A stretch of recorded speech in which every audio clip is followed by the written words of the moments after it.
Well, welcome to Toronto. Good to have you here with the Happytime Murders.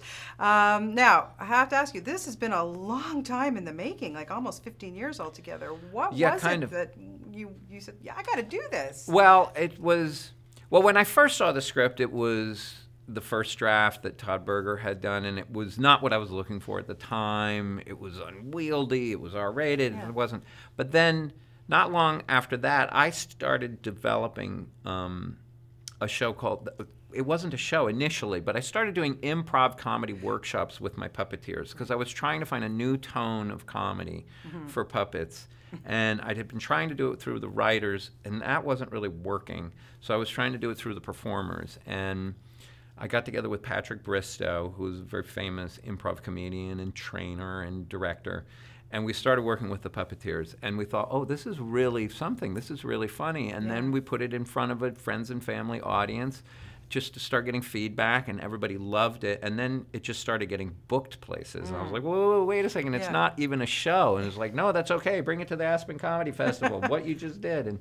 And so it organically became a show.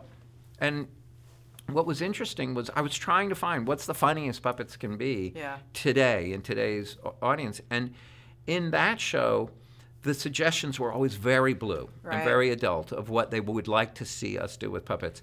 And as long as you did it right, it was hilariously funny. I mean, if you did it wrong, it just became gross and stupid. But if you did it right, it was hilariously funny.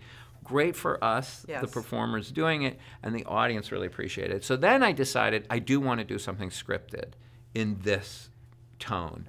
And then I started looking for scripts that I felt I could adapt into this tone. And that made me look back at Todd's script. But even that was probably 11 or 12 years ago. Wow. And then I started working with Todd to rewrite the script. But it was always Happytime Murders. It was always called that. It was always starring Phil Phillips. Yeah. And we did like 15 drafts. And we've been ready to make the movie for probably 6 years now. Yeah.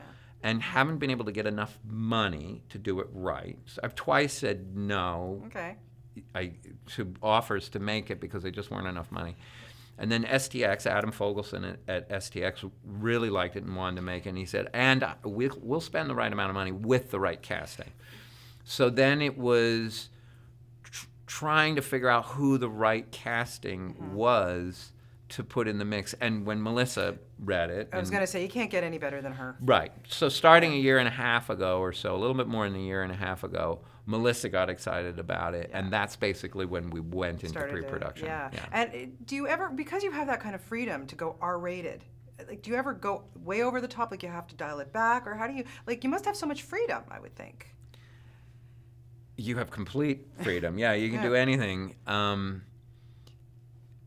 Well, no, I mean, you dial it back when it's just, you dial it back when it's just bad. Right. So if it's good, it's organic to the moment.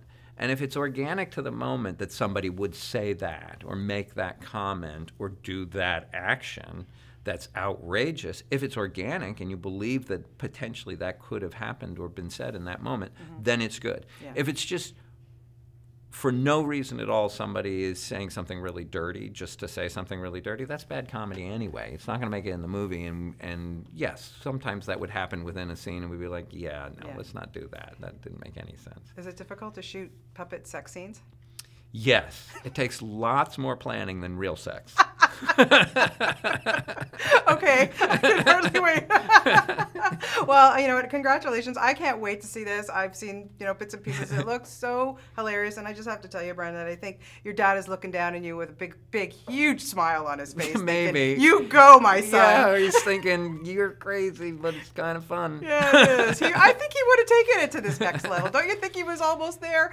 I think he would be a little jealous. I think he probably would have thought, I can't, but I wish I could. Yeah, exactly. Well, congratulations on this, and pleasure to talk to you. Thank you for your time. Lovely to talk to you too.